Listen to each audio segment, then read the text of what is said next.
पालखीच्या सोहळ्याचा उत्साह दिवसेंदिवस वाढतच चालला होता।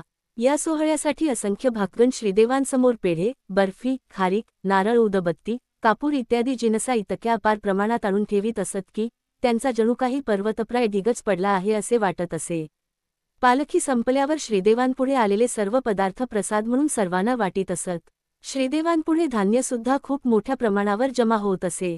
त्या जमा झालेल्या धान्याचा भंडारा होऊन सर्वांना प्रसाद मिळत असे। वास्तविक श्रीदेवांचे वैभव अशा प्रकारे दिवसेंदिवस वाढत होते, तरी पुजारचा सोडून इतर कोणत्याही बाबतीमध्ये बुवा लक्ष घालीत नसत।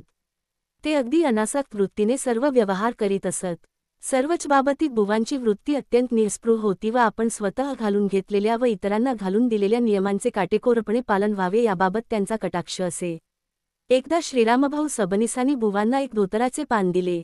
बुवा नेहमी पंचा वापरीत असत, त्यामुळे श्रीरामभाऊंनी दिलेल्या धोतराचे त्यांनी फाडून पंचे केले व ते वापरले। अशा प्रकारे श्रीदेवांच्या इच्छेप्रमाणे श्रीक्षेत्र माणगाव येथील अर्चन फारच उत्तम प्रकारे व व्यवस्थित रीतीने चालू होते। त्याचप्रमाणे भगवान श्रीदत्तात्रेयांच्या सांगण्याप्रमाणे व आदेशाप्रमाणे येणाऱ्या पीडित व आर्त लोकांना त्यांच्या कामाप्रमाणे योग्य ते अनुष्ठानादी उपासना व उपाय सांगून बुवा त्यांना त्यांची अडचण दूर होऊन त्यांचे कार्य पूर्ण होईल असे आश्वासन देत असत। बुवांना श्रीदत्तात्रेयांचा वरप्रसाद असल्यामुळे त्यांच्या कृपेमुळे सर्व लोकांच्या कामना पूर्ण होत असत।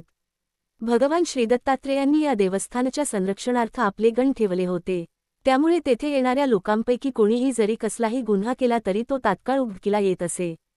यक्षिणी देवी मंदिर, माणगाव। श्री दत्त महाराजांच्या इच्छेनुसार श्री परमपूज्य नृसिंह सरस्वती महाराजांचा पुढील अवतार हा माणगावी झाला। तो अवतार अर्थातच श्री गणेशभट व सौ. रमाबाई यांच्या पुत्ररूपाने, अर्थातच वासुदेवशास्त्री टेंबे म्हणजेच संन्यासानंतरचे श्री परमपूज्य वासुदेवानंद सरस्वती स्वामी महाराज श्रावण कृष्ण पंचमी स 1854 साली साक्षात श्री परमपूज्य नृसिंह सरस्वतींच्या सेवेत असणार या योगिनींपैकी यक्षिणी देवी एक प्रमुख देवता होती। श्री परमपूज्य नृसिंह सरस्वतींनी सांगितल्याप्रमाणे पुढील अवतारापूर्वी तू आधी माणगावी जाऊन तेथे गाव वस, कारण माझा पुढील अवतार माणगावी होणार आहे। त्यांच्या इच्छेने माणगांवचिज्ञ ग्रामदेवता श्रीदेवी यक्षिणी झाली। संपूर्ण भारतात श्रीदेवी यक्षिणी देवीचे एकमेव मंदिर देखील माणगावीच आहे। श्री परमपूज्य टेंबे स्वामी व श्री परमपूज्य ब्र.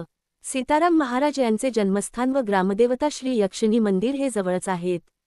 श्रीदेवी यक्षिणी मंदिरामध्ये साजरे होणारे उत्सव: 1 चैत्र शुद्ध 1 ते 10 रामनवमी, 2 आश्विन शुद्ध 1 ते 10 विजयादशमी, 3 कार्तिक शुद्ध 5 ते 12 सप्ताह, 4 त्रिपुरी पौर्णिमेच्या दुस या दिवशी जत्रा, 5 माघ वद्य 8 वर्धापन दिन। पुढील भागात